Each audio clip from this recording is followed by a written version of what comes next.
I have two wives. My first wife is called Bama Nabo, and we have two children. My second wife is called Bama Kone, and we have 5 children.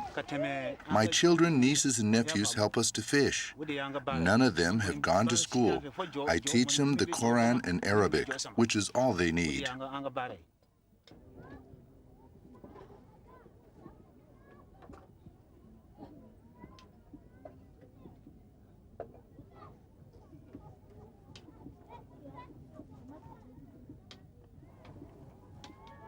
Modern progress in Niger is very slow, but inexorable. The Bozos are the anchorage to the traditional world on the river, unarmed people before the avalanche of progress.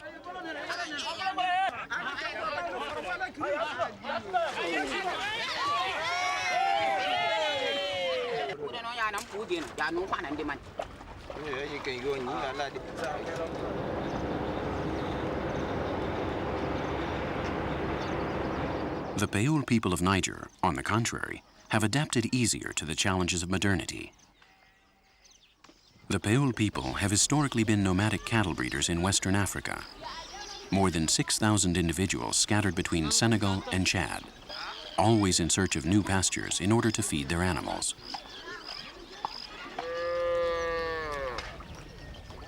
The drought in the 70s and 80s decimated the Peuls more than any other group of the many who inhabit Niger.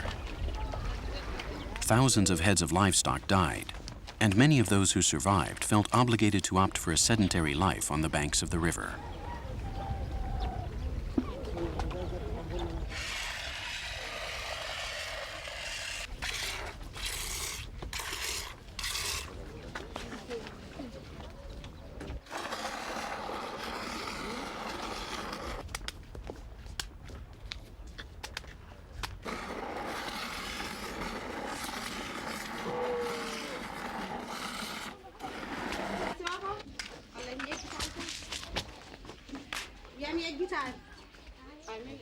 In the 19th century, the Peul of the Niger Basin underwent another wave of sedentary life, although that time it was for religious reasons. The so-called Masina Empire, headed by the chiefs of the Peul, asserted their authority over the local populations by killing and burning them. The Islamic flag flew in a territory that was traditionally animist, governed by the Genies of the river that little by little came to share with a foreign god their power over the men who inhabited the waters.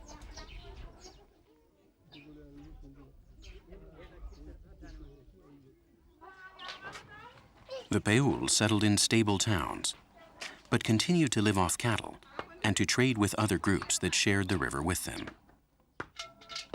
Because the Niger has always been an authentic natural frontier, an inevitable meeting point among Bozo fishermen, Bambara farmers, and Peul shepherds.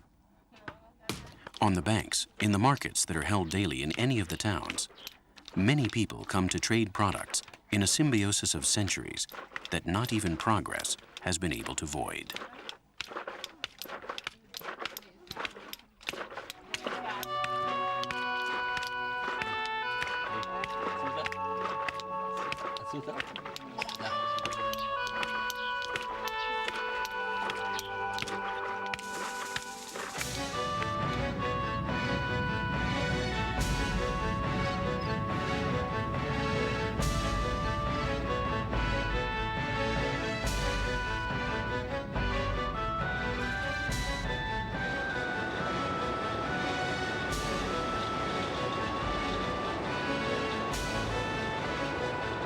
The bar dining room area is located on top of the boat.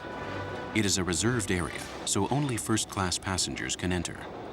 Fanta is there with 2 medical students who are returning with their families to Timbuktu at the end of the semester.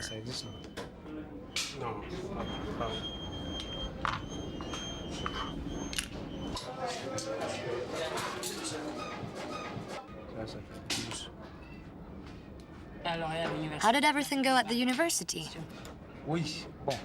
Well, there were a lot of problems. Same as other years, you know. People go on strike every chance they can. But why? What is the reason? I thought that medical students usually went to school. You took exams, right? Yes, at school we took our exams. Our demands were satisfied, and we had no other choice but to go back to class. The students went on strike because the working conditions were so bad. There were no classroom materials, and the scholarships arrive late, if they ever arrive at all. Yes, the same thing happens at my college. To begin with, we have 4,000 students sharing small classrooms, and the professors do not always show up. Between student strikes and the absence of the professors, we haven't had even half of the classes. The system needs to change, not only the school.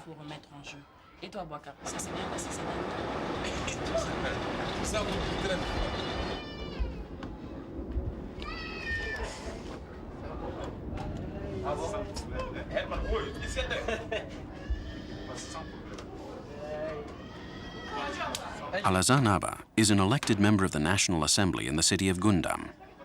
He is returning to his hometown after having participated in a special parliamentary session.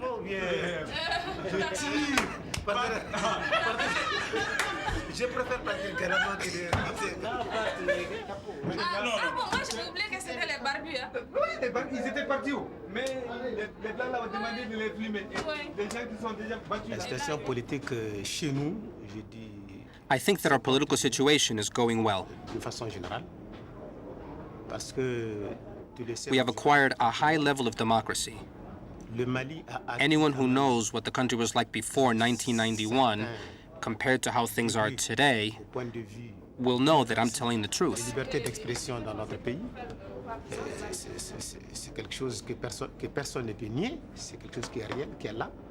Freedom of expression is something that no one can deny. Like the spreading of the radio stations known as free radios. They are everywhere, in Bamako, as well as in the interior of the country.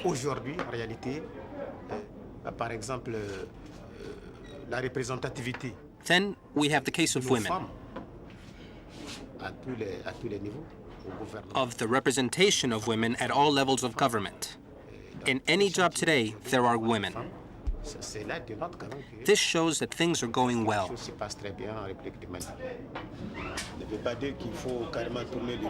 I don't agree with turning my back on certain practices, the traditional ones.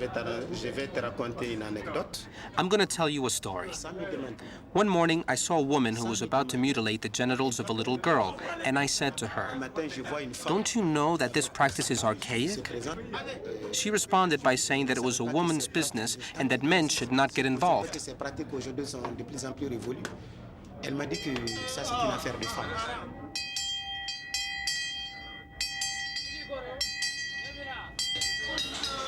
Mahamadou Maiga is a lieutenant colonel in the Mali Air Force and the High Commissioner of the Timbuktu region. He is coming from Bamako with his family, who just enjoyed spending their vacation in the capital.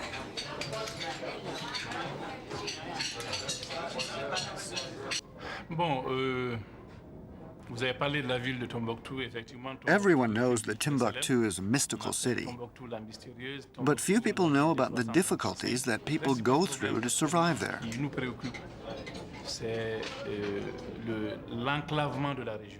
The main problem is isolation, which stops many development programs, but even more importantly, the water problem.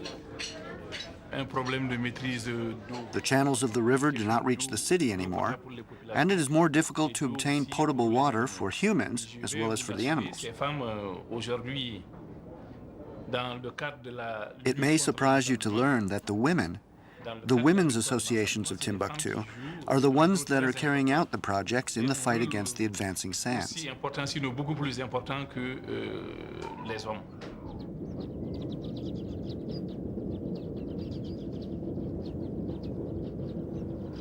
The Kankan Musa slowly moves on, with an appetite open to the scorching breeze of the desert, which takes over the landscape inch by inch. Timbuktu is close, and its presence is not uncertain, as it was for the feverish European minds that in the 19th century considered the mysterious city alongside the source of the Nile, to be the last great secret to be discovered in Africa. The African Society of Paris offered 10 million francs to the first European to visit and bring back news about Timbuktu. René Caillet, leaving from the Atlantic, and Alexander Gordon Lang, leaving from the Mediterranean, started the journey almost at the same time. Lang arrived first, but upon returning, he was attacked by bandits who killed him. And Caillet, a man of humble descent, made his goal 2 years later, on April 20th, 1828. He made it back to tell about it. He was rewarded the money and began telling his story with a very disappointing statement that has lived on to today. He said, "Timbuktu is completely contrary to a luxurious city overflowing with gold." And so the splendor of Timbuktu, then an oasis on the shores of the Niger, was only experienced during the 16th and 17th centuries. Gold, salt, fabrics, and slaves were traded in impressive amounts. Although according to journalists at that time, these were not the most valued products, but rather books were. Books brought from Berber that were used by the imams and al-faqirs who flooded the city.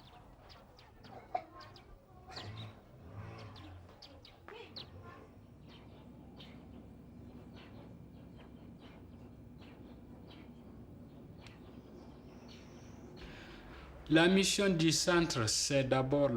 mission of this center is primarily to collect, exploit, conserve, and disseminate the ancient manuscripts.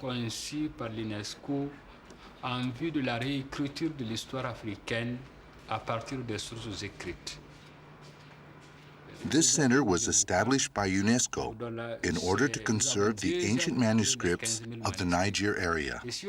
At present, we have classified 15,000 manuscripts, but we also have 100,000 copies that drink from all the fountains of knowledge: music, economics, Islamic sciences, poetry, and Arabic literature. We correspond in Arabic with dealers located in Timbuktu and others in the Maghreb. There is important information about the price of merchandise, slaves, gold, and paper. Especially paper, that at that time was a deeply desired merchandise. Around the 16th century, in Timbuktu, there were about 250,000 inhabitants, and 1/4 of them were students that used gazelle skin parchment. Khalil Touré is one of the leaders of the Arma community of Timbuktu. The Arma people are descendants of an army originally from the Spanish city of Granada, who under the service of the King of Morocco invaded Niger at the end of the 16th century. Since then, they have been the true aristocrats of Timbuktu.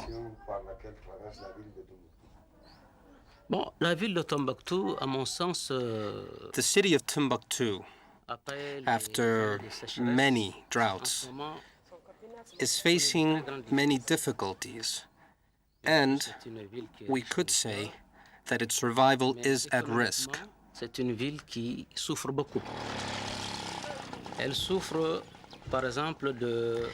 It is suffering due to the lack of transportation and to isolation. It is the most isolated region in the Republic of Mali. If there were means of transportation, if there were highways, the economy would reestablish itself, and we could maybe say Timbuktu would survive another century. Now we only have one plane that comes a few times a week, and the river barges. This is the only kind of trading that we can carry out. But we are fighting, putting some projects into practice in order to recuperate water and reinforce the roads, fighting so that Timbuktu does not die.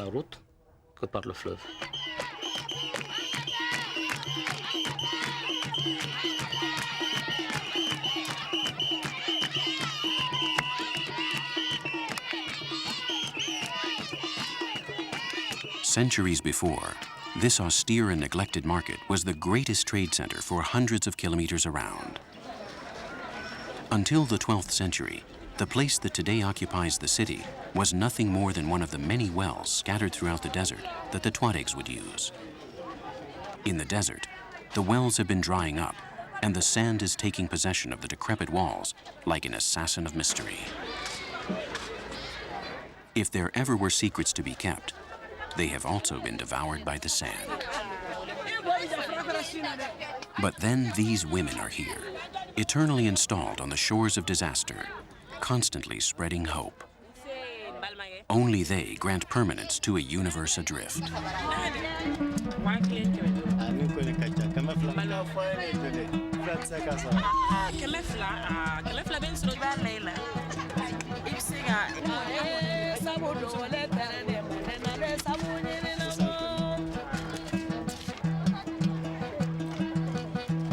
The women of Sahel, the traders of Niger, are the true genies of the river.